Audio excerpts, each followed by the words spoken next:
One day, Thomas was at the quayside of a small village. Fish were being loaded into his cars. The work took a long time. The fishermen were using old equipment, and Thomas was worried. "I'm going to be late for Henry at the docks. He won't like this. Please hurry up." Thomas was rudely interrupted.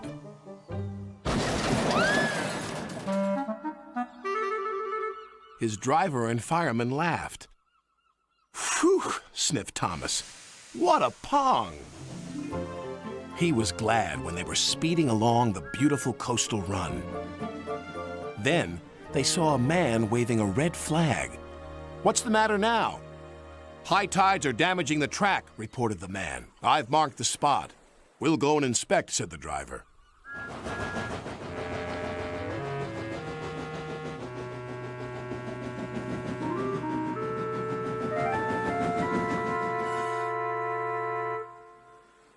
"It would be dangerous for heavy engines like Henry," agreed the driver. "But for Thomas, it's safe enough." The guard left a red oil lamp by the damaged track to warn engines. "When we get to the docks, I'll tell them to close the line."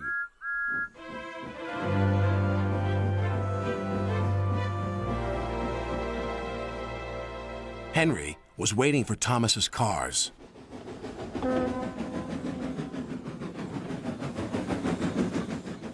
"Pah! You're late, and that smell is making me ill." "It's the fish," replied Thomas, "and there's danger on the rails. That's why we're late." "Ha! You're the only danger on the rails, Thomas. Now stop wasting time and get your cars hitched to my train."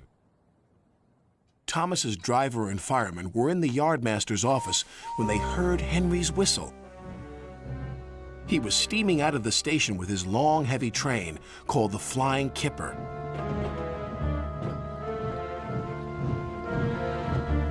"What route is Henry taking tonight?" asked the driver.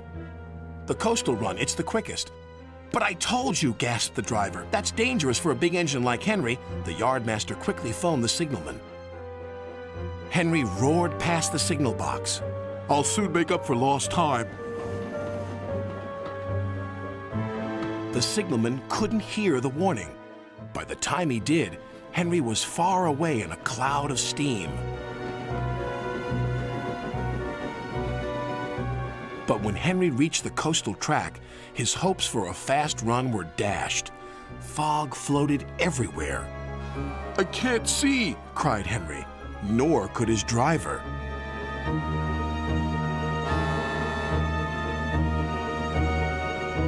And when he could, it was too late.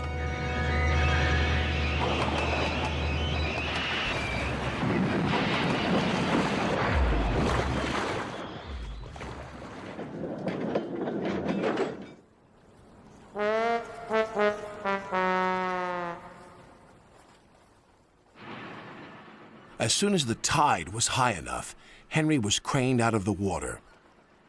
"Engines don't swim, Henry. You were meant to deliver fish, not swim with them. You should know that by now." "Yes, sir. I'm sorry, sir."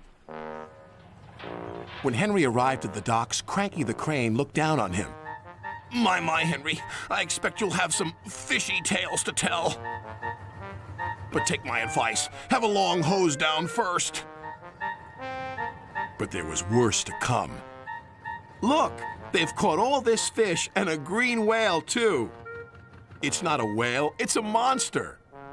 Henry was most upset. Thomas now felt sorry for Henry. "Come on, your driver says it's time for a nice washdown. Then you'll feel much better." And Henry did. "I'm sorry I was rude to you, Thomas." "That's all right. But can you smell something?" "What?" "Fresh air," "Oh, yes," replied Henry happily.